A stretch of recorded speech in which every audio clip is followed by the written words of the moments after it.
Je m'appelle Pierre Noël et je suis responsable de programmation théâtre au Centre culturel de Charleroi, PBA Eden. Le boulot, ça consiste à repérer des spectacles, à aller en visionnement, à rencontrer des artistes, à étudier des dossiers, à faire une sélection qui est toujours difficile parce que les propositions sont multiples, à sélectionner donc un certain nombre de propositions qui ont une certaine cohérence, une certaine pertinence, une diversité de registres certaines et à les proposer à l'équipe de programmation. Dans les choix que je fais, les critères sont très divers. J'essaie d'une part, forcément, il y a une exigence de qualité artistique.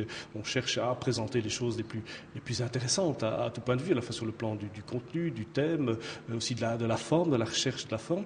Et dans cette exigence de qualité, je cherche à diversifier au maximum les propositions pour rencontrer les intérêts les plus multiples des publics différents avec lesquels nous travaillons. Il n'y a pas des publics cibles différents entre l'Éden et le Palais des Beaux-Arts.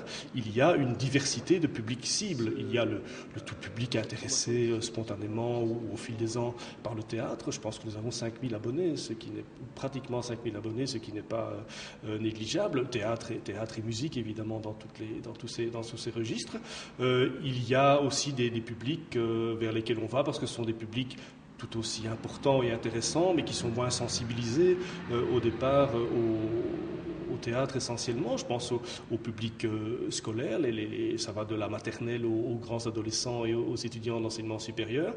Il y a aussi tout un public d'associations, et aussi tout un public plus défavorisé économiquement, socialement, que nous touchons notamment à travers le partenariat avec une association qui s'appelle Article 27, qui propose à la fois des spectacles, l'accès aux spectacles à un tarif extrêmement modeste, pour autant qu'on réponde à un certain nombre de critères, et qui propose aussi non seulement un tarif modeste, mais une sensibilisation aux formes artistiques contemporaines. Donc les publics cibles sont multiples et différents. On les approche par des stratégies pédagogiques qui sont parfois différentes, mais la distinction ne se situe pas entre Palais des Beaux-Arts et Eden. C'est une saison très, très lourde. Je ne sais pas combien de dizaines de spectacles nous avons. Donc c'est vraiment un gros boulot au quotidien. En tout cas, dans le travail que je fais, c'est un rapport quasi permanent avec ces publics un peu particuliers que je vous décrivais tout à l'heure, les publics qui spontanément ne vont pas au spectacle ou au théâtre, donc c'est une présence dans les écoles, en animation, c'est une rencontre, l'organisation de réunions avec des partenaires associatifs sur des projets